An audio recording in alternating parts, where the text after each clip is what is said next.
Hello and welcome along to the Ashes Daily Podcast, the opening day of the Sydney Test, alongside me, Adam Gilchrist and Shane Warne, finishing 3 for 126 Australia after winning the toss and electing to bat. It was a disruptive day with the rain. First of all, how do you see things at the moment in terms of the game? Yeah, pretty evenly balanced, I think. Australia winning the toss, Pat Cummins, and electing to bat. I think if England had picked up Smith or Khawaja by stumps, you might say it's favoured to England, but it was pretty even. That's the way I saw it, Warnie. What about you? Yeah, pretty even. I think one more wicket would have been England's day, especially being Smith. But yeah, probably pretty even. I thought, given the interruptions we've had on and off the day for the day, I thought it was a pretty good day's cricket. Frustrating end, though. Frustrating end, frustrating beginning. I think there was rain around, the covers were on, and there was a delayed toss that they decided, even though at the time of the toss, initial toss, what should have been at 10 a.m. local, the covers were off and the sun was out, or certainly the rain had stopped.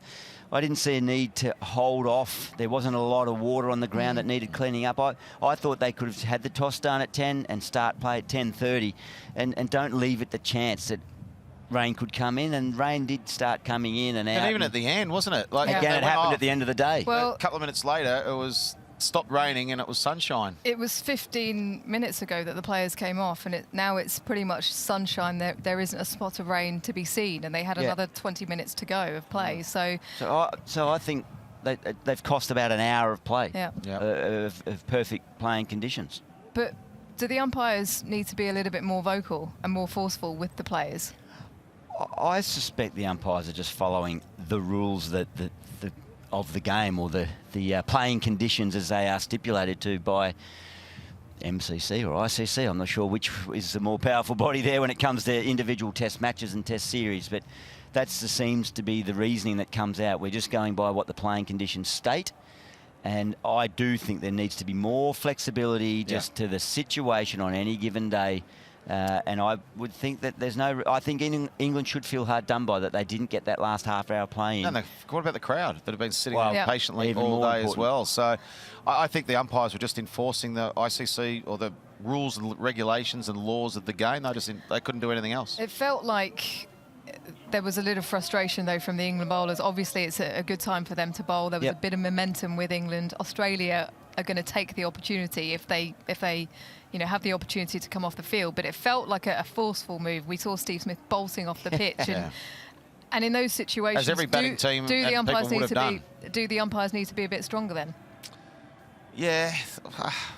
I think the flexibility is that just have a look and say, hang on, guys, just wait 1 second here. Let's just, okay, it's stopping there. We can go. Let's go. They're just flexible rather than, that's it, done, and just wash your hands of it. So I think maybe a bit more flexible and a bit more adaptable. There's sort of the buzzwords in this times that we're in, so maybe they could be. Well, let's hope they are for the rest of the Test match. 3 for 126 on the board for Australia. David Warner started things off pretty nicely. He's had a good series so far. Been very disciplined outside that off stump, and he got a couple away. But this battle recommenced between him and David Warner again.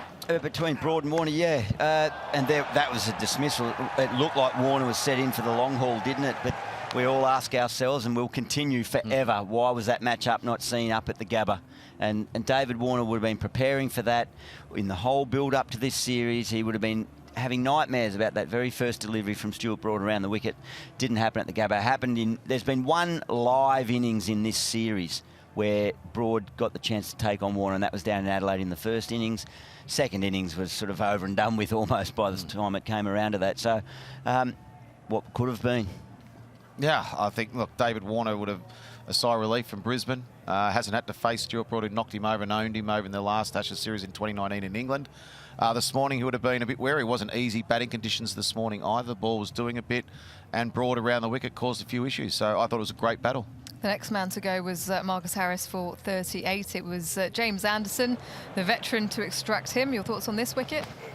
Yeah, Harris played well, a 51-run opening partnership. So if you can have reliable openers going out and laying the foundation, which Harris was doing very well, but Jimmy Anderson just is so good at extracting any weakness or exposing any weakness and usually creating a chance from it. He went over around the wicket and then back to over the wicket.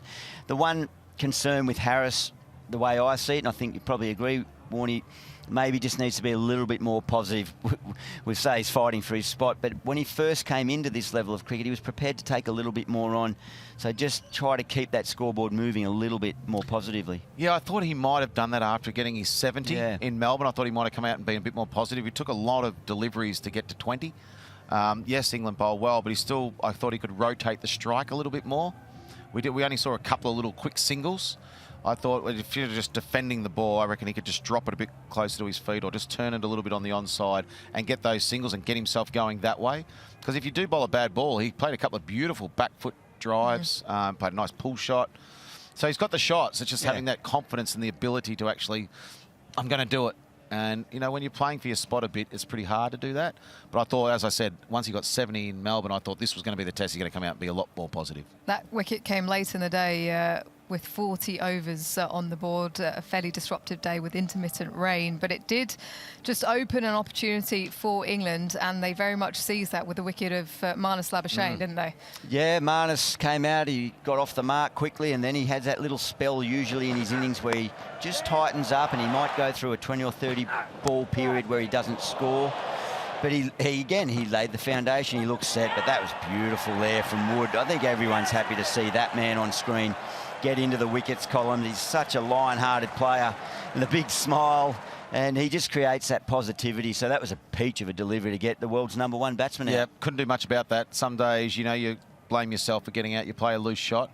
But that was today. Wood, the angle where he bowled it from wide of the crease, angled into Labuschagne. He had to play. Yep. Pretty tough to leave it. He's a very good leaver of the ball, but a good one. How do you think Joe Root captained the side today? Yeah, okay. I thought maybe Leach could have come in a little bit sooner, but otherwise I thought it was all pretty good today. OK, Usman Khawaja and Steve Smith will return tomorrow on 6 and 4 respectively.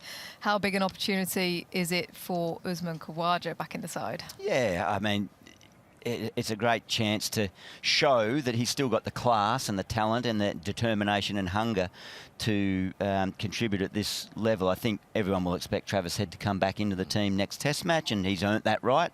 But this is Usman's chance to say, I am still the lock-in reserve batter, and who knows in this day and age what other opportunities could come up tomorrow, let alone next week. And then obviously casting an eye to the future, tours of Pakistan and Sri Lanka during this calendar year. And I think that's part of his game that he's worked on from previous years, is his efforts against spin. Yeah, I think back to the 90s and the early 2000s when Australia had such a strong side and a great sort of Australia A side, that if you get given an opportunity, you had to grab it. If you don't grab it, you're going to get jumped over the pecking order. And I think Australia are in a really good position with a bit of depth now with batting and bowling, especially the fast bowlers.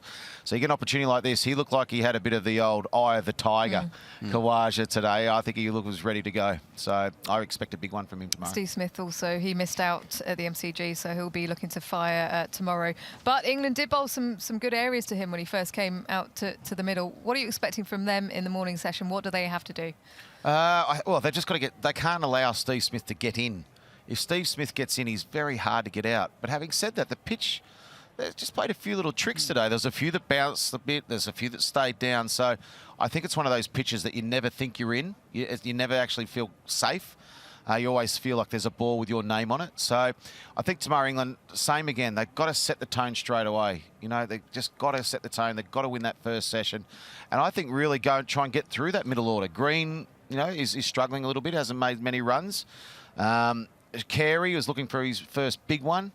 So then the bowlers. So they're a couple of wickets away from being a real chance of knocking Australia for like 250, 300. If they can do that, they're right in the game. Yeah, if they can execute those skills, be sharp enough doing all the fundamentals.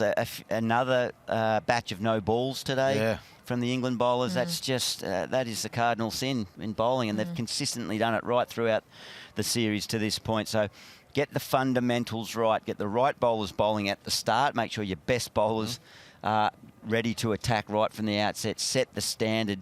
If that first half an hour, if they can lay that foundation, they'll be able to they'll profit throughout the day. Just quickly, who do you open the bowling with?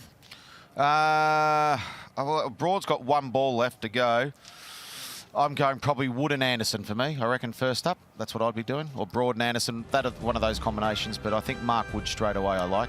Wood definitely, and Anderson at the other end. Jimmy's just too good to leave off. Evenly poised. Should be an exciting first session tomorrow. Make sure you join us on Fox Cricket at 9:30 Eastern Daylight. Thanks very much to Gilly and to Warnie. We'll be back with you tomorrow.